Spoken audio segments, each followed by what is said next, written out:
So to create the interactive folio, the first thing we need to do is prepare all the images. So the exercises and the projects are going to be a mixture of Illustrator and Photoshop. So I've got a couple of examples. I'm not going to show you every single exercise, but I will show you based on a couple of programs how to export the correct file type. So I'll start with Photoshop because I've already got Photoshop open. Now I'll use the puffin exercise as an example. Now, InDesign will export a JPEG, so it's a good idea just to export already yourself as a JPEG to get started for placement. So inside all your your Photoshop files, we need to export at a resolution of 300 pixels per inch. Standard screen resolution is 72, but because we're creating a folio of your work, it's always good to have a print-ready version, which means that if somebody does want to print it, they can print it and the images will look clear. It's not going to look all pixelated like it would be at 72 pixels per inch. So you need to check all your Photoshop images are at 300. If they're not at 300, you need to change them to 300, but making sure that resample here is off. So if resample is off, whatever the image size is, the overall size will not be changed.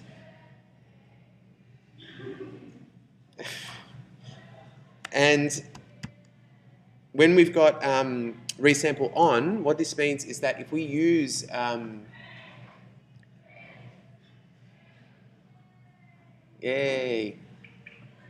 if we change any of the pixel resolution here, it's going to either decrease or increase the size of the image. So it's okay if you want to make the image smaller, but remember you don't never want to increase the size of a pixel image because it's going to look distorted, it's going to look awful. So if you need to make it 300, make it 300 here with resample off. Okay, so we'll leave that there, it's already 300. Now the other details are the color space. Now RGB is fine because we're going to be using only screen, but if you print, if this was going to be a print thing, you would set it up at CMYK. If somebody wanted to print this, they could print it anyway and it would convert automatically by the printer that they use. It's not going to give you the greatest colors, or it won't give them the greatest colors, but it's a sacrifice that you have to make. So I would set it up as RGB for this exercise. So once you have 300 pixels per inch and RGB image, you can see here it says RGB. We go to File and Save As, and we will now save it as a JPEG. So if we go down to JPEG format, now the puffin was exercise 5, so I'll call that one exercise 5 puffinbowl.jpg. I already had one, so I'll just replace that one. Make sure that you leave it on maximum standard, and that is the method of saving in Photoshop. Alright, so I'll close that down. Now in Illustrator, it's a little bit different because we need to export. So I've got an example of a clock design which corresponds to your exercise 1, which was the clock, the vector clock. So for this one here, any Illustrator artwork needs to be generated as an export, not as a saved as version. So what you'll do here is go into File and Export, Export As.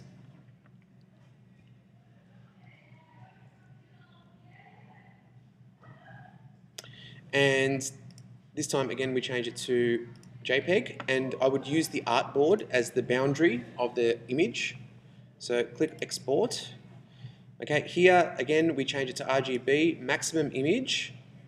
The settings would be high resolution, 300 pixels per inch, and art optimized. Okay, so make sure you always use super sampling anti-aliasing, which is a fancy word for pixel refinement. So everything is nice and smooth and sharp. Click OK, and that will now export into the corresponding folder. Alright, so that's an example. Now I'm not going to drop all the images in this part, I'll do that in the next part next week. So if we go now into InDesign and we check out what's going on here, let's create a new file in InDesign.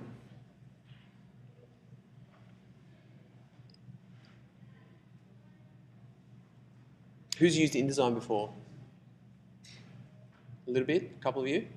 Okay, so you're all pretty new to InDesign. InDesign is the industry standard for publishing in communication design and multimedia. It's used for designing everything from books to magazines in print to digital publications, some animations, some interactive pieces. So it's for a lot of pages. So if you use InDesign for this folio, it will start to teach you the basics of what you need as you start to move forward in your learning. Now, we'll create a document which is based on a print layout. Even though we're not printing it, we still will work to a standard A4. Make it landscape orientation. Now, in the margins, we're going to set the margins up to be a little bit different so we can change them. The margins are the guides that are from the edges of the page in. So it's like a blue guide that you don't kind of put stuff beyond, generally. So if I create a 10mm margin, if the link is on, it will change that across everything. So change it to 10mm. On the bottom though, I want to make it a bit different. So if I turn off the link and make the bottom 15mm, then I can have a slightly higher frame at the bottom, which is a good idea for framing. Okay, so let's go create.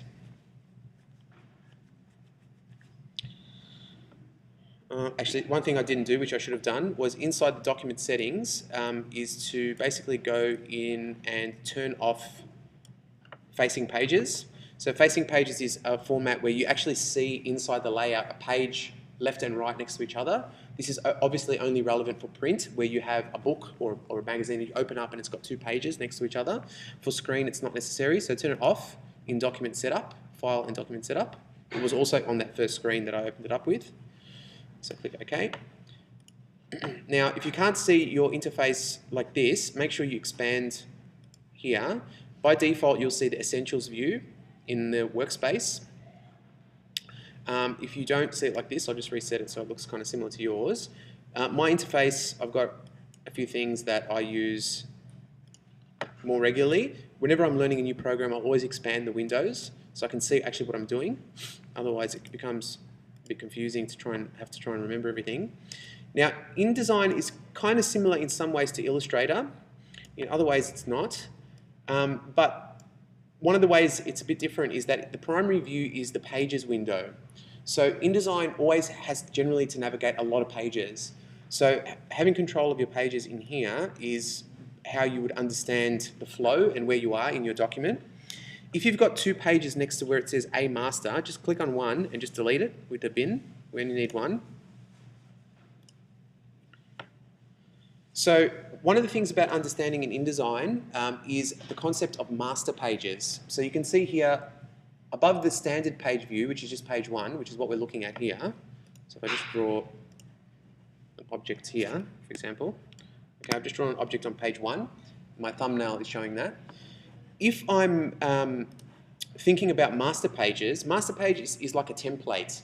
It's like a layer, or it's kind of like a default page that applies itself to all the pages inside the document that have that master page setting. So you can see here A is applied at the moment on page one. So if I'm going to, for example, set up a cover of my document, so this is going to be like a folio, I'm going to have a cover, I'm going to have a contents page, and then I'm going to have internal pages for my folio. I will basically set up a master page for each of those types of pages. So for A, it's important not to get confused here, because if I go into page A, which is master page A, if I double click, it will now show me in the view master page A. If I double click on one, it will now show me one. You need to double click. This is one thing that a lot of people instantly get confused about, because if I don't have this object here to differentiate, if I just click here, it looks like I'm over here, but I'm still looking actually at page one, which, to make it even more confusing, if I double click here, page A and page one still look exactly the same anyway. So if I add something now to the master page, whatever I put on the master page will apply itself to the page that has the master page settings, okay? So it's important to remember that the only way to know which page you're actually looking at is not by the thumbnail being highlighted, it's by the name or the number being highlighted. You can only change by double clicking, okay? So it's something just to remember so you don't get confused from the beginning. So let's set up our master pages for this particular publication. So the first one I'm going to do is to use a cover. So if we right click on master A and go into master options, okay, so do this, if we change the name of master to cover, okay, we know it's a master page now, okay, and A becomes cover. I want to also create another 2 master pages, so just right click inside the top area of pages view, go new master. Now B, we're going to call this one contents. Okay, master pages can also be of different sizes if you need it to be, but this time we don't have to worry about that. And one more time to make a C master, which is going to be called internal.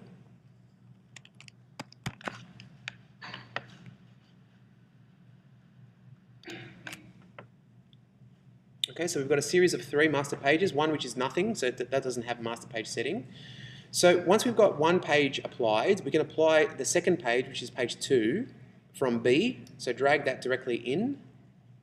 Now, because we're working on a small screen, I like to change my page view to be horizontal, not vertical, and also to reduce the size of the thumbnails. So if I go to options, I can make the thumbnail small, just so I can fit more in that small area. You lose the thumbnail view though. And for the internal pages, we're going to have 8 pages for the exercises and then 3 pages for the projects, so that's 11. So you could 1, 2, 3 and so on from here, but the easier way to do it is to right click inside the bottom of the pages area and go insert pages. We're going to base it on internal. After page 2, we're going to add 11 from here. So that will automatically apply 11. Very handy if you're working to a big document which has 100 pages, 600 pages or something, which is a possibility when you're working in design. So this is all set up according to how I'm going to have my details. This is a good time to save, so let's go into File and Save. Now, I've already created a previous file, so I'm going to create another version here, but I would like you please to name your file in this format, which is unit code CDS 1001, which is the unit code, so just add this in now please. So CDS 1001 underscore DI for digital imaging underscore folio and then underscore surname underscore first name. Please put your name as it is on the list. Okay, so not your alias, but your birth name. Underscore S1 semester 1 dot 17. Okay, don't worry about the V2, that's just because I've created a second file. So please use this naming protocol for your file. This will be the name that you then have for your PDF. This will export with the same name. So this will be what I get when you upload your folder. Alright, so I'm going to save that into my project folder, which also has an images folder in there. Okay, so the first thing I'm going to do now is set up each of the pages according to a grid system. Now, as you guys start to learn about layout and working with type and images in a space, you'll start to learn about grids. So to use a grid is a way of dividing the page in a very even way. So if I focus on cover, master page, so let's double click on A, so show that. If we go into layout and create guides, this will show us a system of grids that we can use both as columns. So if we, for example, add 6 columns, okay, this gives us a standard column grid. If I want to make it a modular grid, which also has horizontal rows, I can increase the details to divide the page. Now, if I fit the guides to the margins, this means it's going to calculate from the internal area, which is what you want to do because you're not going to generally put too much outside the margins, except later for a caption, which we'll add. Okay, so this is my grid setup. So it's 4 by 6, and the gutter is 5. The gutter is the space in between the columns. There's these little divisions here. So 5 is fine. Just leave it at 5. Okay, now this is only for A. So if you look at B, there's no grid on B. If you look inside the document, A1 has got the grid, but the others don't. Now, because I want to use the grid to keep everything uniform, I'm going to also put the grid also on the other pages too. All right, so let's quickly do that on contents. Double click. Let's go create guides. Again here, 4 by 6. Okay, make sure it's aligned to the margin. And then down here as well, in C, create guides and 4x6. Okay, now all the pages internally will have the same guide settings. Okay, let's keep saving with InDesign, Command S.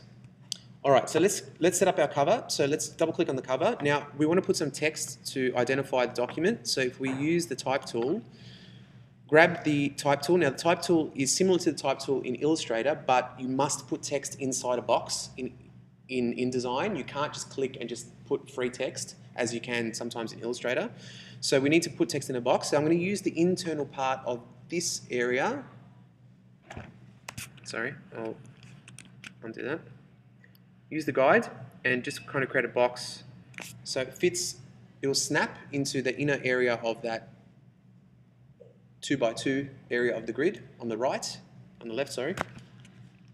Now if you zoom in, okay, please put the details that I'm going to put in here. So again, let's put the unit code, so CDS 1001. This time write the whole unit name, digital imaging.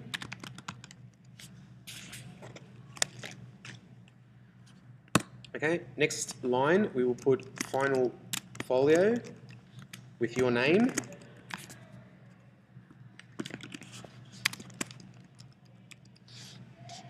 Okay, we'll put a bit of a space and we'll write semester 1 2017.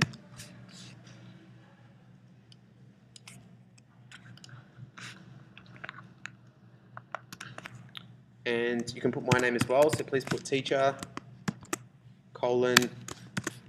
Now, for the astute amongst you, you probably realise that the E on my name has an accent. So to do this on a Mac is Alt, hold down, or Option or Alt key, not on a PC, it doesn't work on a PC, and then hold the tilde key. The tilde is on the left of the number 1, so if you just hit that, you get the accent, then let go of everything, and then hit E. And that will add the little accent. Extra bonus points for those who add the correct accent to my name. Loss of points if you misspell my name. Sorry? If you're not on a Mac, it's a different code, which I don't remember, but what you can do is you can go into the type and glyphs window, and this will show you all the different characters inside your font that you're working in. So if you have a look, this has obviously got a huge set of characters because Minion is a pretty broad typeface used in many languages. At the top, towards the E, there it is. There it is. So if you just double click on that with the type tool open, it will just pop up that letter in there. So that's the E grave. Okay, it's not the E acute, okay, which is French, more French. E grave is used more in Italian. Also interesting to note some of the other letters that you can't get by just punching into the keyboard. You can find them all pretty much in the glyphs window. So I'll close that for now. Now I'll come back to this in a second. Now this is what the information for the cover is going to have. Now for the contents page, so zooming in and zooming out is the same as Illustrator and Photoshop. It's Command plus and Command minus, or Control plus or minus. If we double click on B, contents, this time we'll zoom in again. This time I'm going to put the text box on the other side to put the list of the details of the pages. This time I'm going to do a 2x3 box sitting on this side. So I just want to differentiate it from the cover. This is the contents page, which we'll make interactive next week. So the first section will be a list of the exercises. Okay, so first one is an AI Illustrator, Adobe Illustrator exercise, which is the clock design. Okay, the second one is also Illustrator and is the pair drawing. The third one is the posterized poster. Sorry, number them as well, sorry. 2, 3.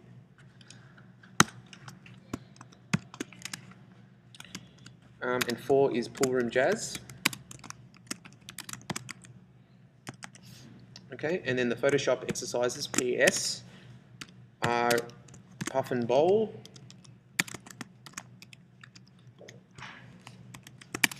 number 6 is the Masking Trilogy,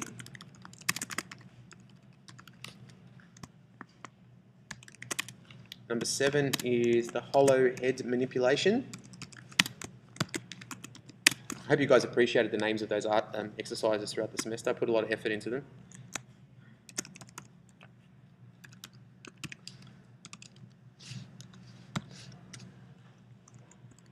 And the final one was the old photo retouch.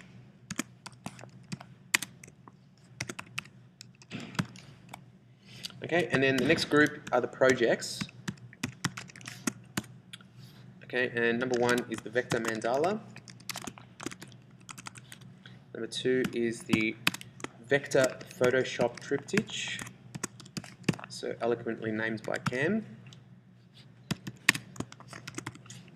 Try saying that 10 times in a row really fast. And the final one is digital imaging. No, sorry, digital alchemy. Okay, so this is the content that we're going to have.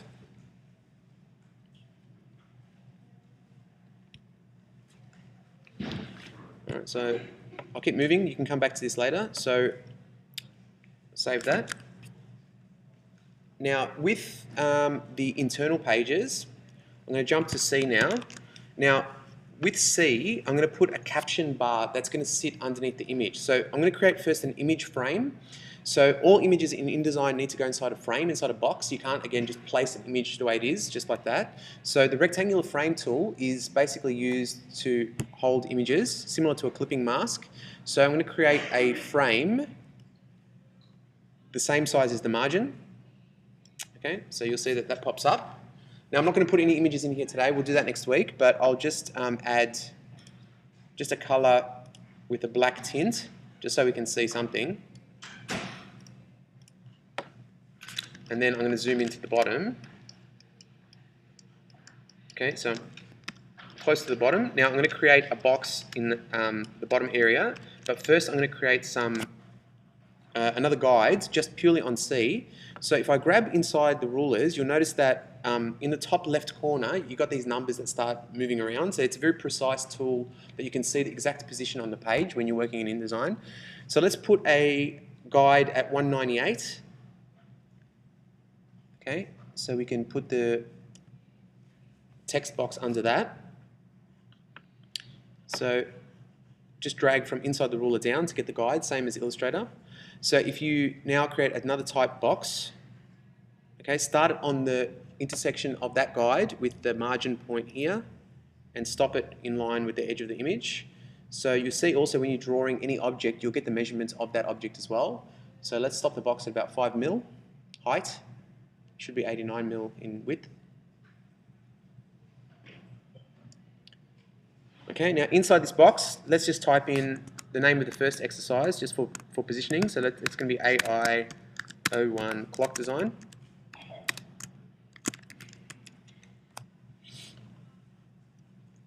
And if we double click on this and go into the top bar, we can just align the text to the right rather than aligning to the left, so it sits on the right side of the box. Okay, it's just up here when you've got the type selected, so just highlight the text and do that. All right, so we've got our basic structure. Now, if you have a look inside the document, inside the actual pages, if you double click, you can see that everything has been applied according to my initial master page setting. Okay, these are all the same. Now, the only other thing I'm going to do for today, just to finish off, is just the basic type style. Okay, so at the moment we just use the default, which is Minion, which is, you know, fine and it's a beautiful font, but it's not that great for screen viewing because it's a serif font. Sans serif fonts are generally better for screen. So for this example, what I'll do is I'm going to choose a typeface from my group. So just choose something from yours, which is really simple and sans serif. Sans serif are the ones without the little feet. So I'm going to go for, in my example, Choose whatever you want, but just go for something simple. I'm going to go for maybe Avenir Next. All right, now I'm going to do some basic type. Remember, I'm working on the cover here, so cover A, some basic type hierarchy. So the first line is going to be a bit smaller than the rest because it's less important information. So this one, I'm going to firstly make this one all capital letters, going into type and into change case. This will make everything uppercase. Okay, then I'm going to shrink it down a bit, make it a bit bolder.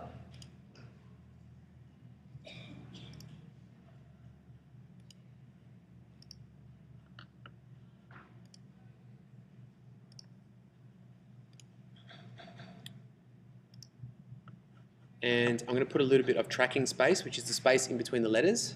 So it's just going to be this one here. So if you're not sure what things are, you can hover with the mouse and it will reveal what the details are.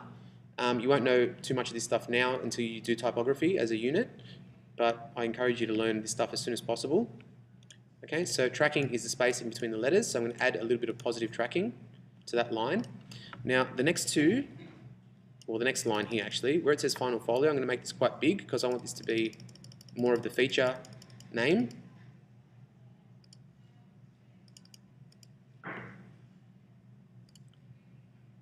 Okay, I'm going to go really light. And the name underneath, I'll make it a little bit bigger, but not as big as the other one. So I might make this, just keep it regular for now. Alright, and this text can stay a little bit smaller from there. Alright, so just a really simple kind of just type style, just so you can get a sense of some kind of type hierarchy. So this is like, the importance of the text.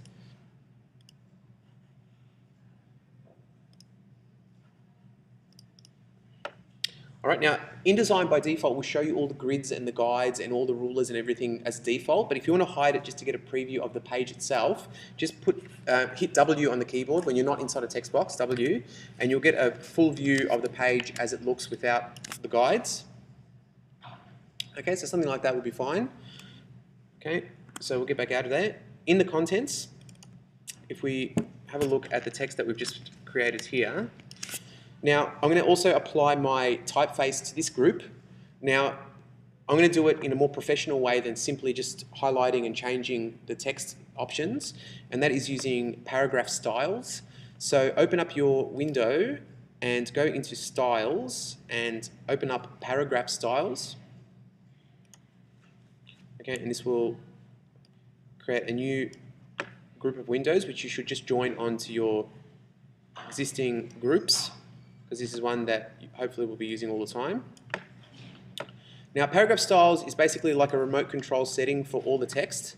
So we're going to establish a few styles in the hierarchy. So if we highlight the first word, which is going to be the heading of the list exercises, if we go into paragraph styles and create a new one at the bottom here, click on new style and it will pop up with a new one. Double click just off the name and it will give you the option now to name this. So we'll call this one list heading. Okay, and just a couple of things to change here. Basic format, so choose again the same typeface, the same family that you had chosen for the cover. So for mine I'm going to use Avenir Next. And give it again a bit of a style. So I'm going to drop this down and make it a little bolder. Add a bit of tracking. I'll add a bit more this time. I'll go to about 150. Now, with the other details, I will add a bit of space after, because headings generally have more space after than they do if it's like just body text. So in indents and spacing, I'm going to add a bit of space after here. And if you've got preview on, you'll see it applying itself to the document itself. So that'll be there. I'll add about 5 mils of space after. Now I'm going to add a little bit of space before as well, just 2 mil. Now you won't see it on this one, but you'll see it on this one when I add it here. So just further separates the heading from the previous group. Okay, the only other thing we need to generally do is turn off hyphens. We don't need hyphens. We probably won't see them anyway because the lines aren't long enough.